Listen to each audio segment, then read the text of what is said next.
Five, four, three, two, one. Selamat datang di podcast Open the Door. Bersama saya Patrick, ini teman-teman saya. Ya, ada saya Andrew. Halo, saya David. Ada Lawrence. Ada saya Samuel. Ya, dan hari ini kita udah lupa bahas apa tuh. Kita bakal bahas apa lagi, David? Masa lupa, kita mau bahas tentang penerapan Pancasila dalam kehidupan bernegara. Nah, untuk hari ini kita mau ngomongin tentang penerapannya di kehidupan pekerjaan nih. Nah, kemarin kita pas banget ada interview seorang HRD. Coba Andrew, lu jelasin kenapa kita interview dia. Ya, jadi buat topik yang ini ya, kita itu milih secara spesifik sila kedua, yaitu kemanusiaan yang adil dan beradab. Nah, kita baru aja nih kemarin kita wawancarain ada yang namanya Bapak Inovi Isdiantoro. Nah, coba kita kenapa nih kita interview dia, Lau? Nah, kita mengundang Bapak Inovi karena dengan alasan dia bekerja sebagai manajemen HR yang berhubungan dengan topik yang kita akan jelaskan hari ini. Oh, begitu. Jadi, apakah ada tambahan lagi juga, James? Ada dong, yang jelas itu HR itu sebagai bagian dari salah satu dari psikologi yang tugasnya untuk menginterview para karyawan baru yang ingin bekerja di suatu perusahaan dari perusahaannya Pak Inovi tersebut. Nah, itu tuh tugas HR ada banyak banget tugasnya, dan itu pun yang paling penting juga pada saat yang paling penting di suatu perusahaan ini, karena itu yang mengetes suatu tindak kayak kejujuran di dalam suatu perusahaan tersebut gitu. Oh, jadi untuk recap, kita akan membahas Pancasila sila kedua dari narasumber. Namanya siapa lagi? Pak Inovi. Pak Inovi. Oh. Nah, kalau misalkan dari menurut lu, James, kenapa kita milih HRD sebagai tokoh yang mau kita jadiin contoh dalam penerapan Pancasila sila kedua, James? Bisa jelasin, James?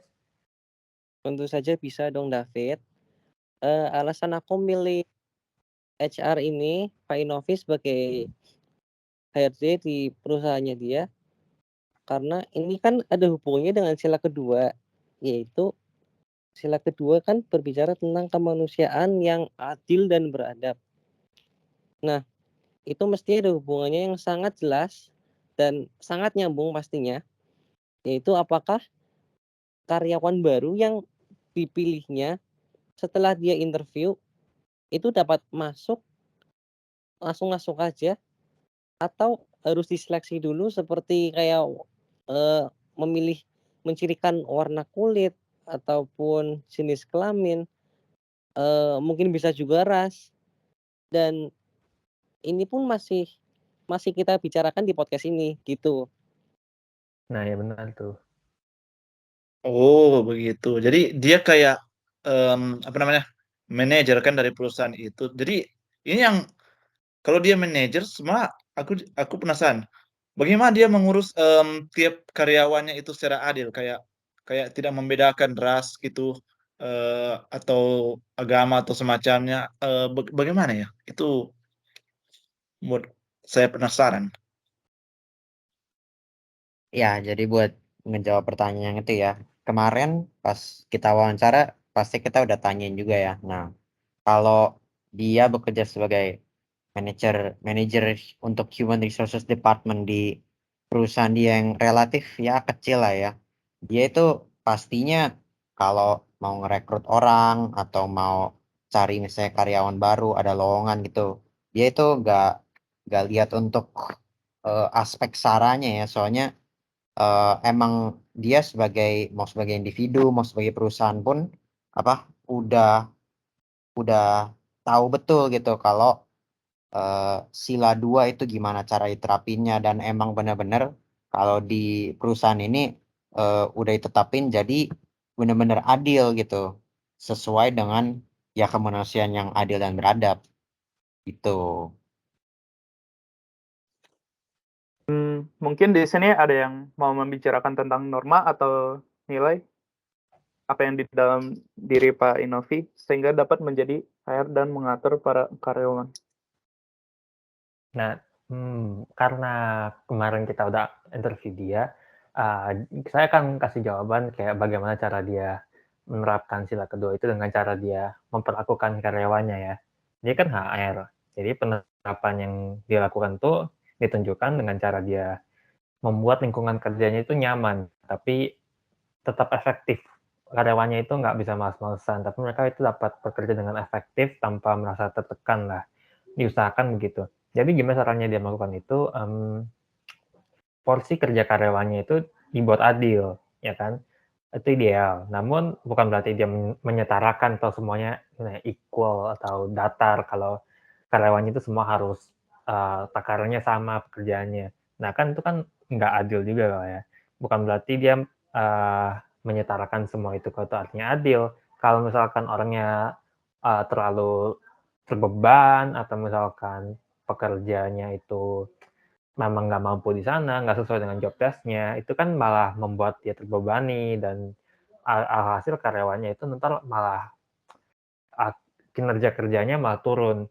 Nah, oleh karena itu saya punya pendapat kalau itu nggak adil dan rasanya Bapak Inovi itu setuju. Nah, jadi karyawan yang dia terima atau yang sudah diterima sebelum dia masuk ke sana di perusahaan itu, kerja karyawannya itu ya ikut job desk mereka aja, ikut apa yang mereka bilang mereka jago di sana, apa yang mereka memang ke sana kerjanya buat apa pas diterima itu. Jadi mereka kerja sesuai dengan yang mereka punya kemampuannya di sana dan adil dalam bagaimana mereka dapat takarannya itu ya kalau kerja mereka jagoin di sana dan udah selesai di sana nggak perlu kita tambahin lagi. Kalau bos mau ngasih tugas ya mereka kan ditanya dulu, kira-kira kamu keberatan nggak? Kok asik kuat nggak kerjaan ini katanya kan, kata Bapak Inovi kemarin, ditanya dulu karyawannya kalau mereka masih sanggup atau merasa keberatan. Nah, jadi karyawan sama bos sama HR ini, mereka diskusi dengan kondusif. Jadi kayak nggak ada sebuah garis di mana karyawannya nggak berani ngomong apa-apa. Jadi mereka bisa komunikasi dengan cukup kondusif lah, dengan cukup baik. Nah, ujung-ujungnya semuanya bergantung ke atasan juga sih, kata Bapak Inovi ini. Tapi pastinya mereka melihat kemampuan dari setiap karyawan mereka itu, biar bisa diurus dengan baik. Dan ya emang kebetulan kalau karyawan mereka tuh 12 orangan kurang lebih, jadi dapat diurus dengan baik dalam hal ini. Nanti kalau mereka akan overwork atau terlalu banyak kerja kan bakal berantakan atau kewalahan juga. Jadi ya memang harus dirawat dengan baik dan Bapak Inovi ini sepertinya sudah cukup menjalankan tugasnya dengan baik dan ya selaras dengan topik kita hari ini, yaitu Pancasila sila kedua kemanusiaan yang adil dan beradab. Nah, tadi kan lu kan udah ngomongin ya David, jadi karyawan juga harus bekerjanya secara nyaman. Nggak kayak beberapa pekerja yang kadang-kadang nggak terlalu dihargai. Yang sayangnya nggak ngikutin sila kemanusiaan. Nah, Pak Inovi cerita kalau misal lagi puasa, mereka ngajak buka puasa bareng. Atau nggak saling mengucapi setidaknya di hari-hari agama. Tapi pada dasarnya di lingkungannya, agama diperlakukan dengan adil. Nggak ada sara lah intinya. Dan lingkungan cukup profesional.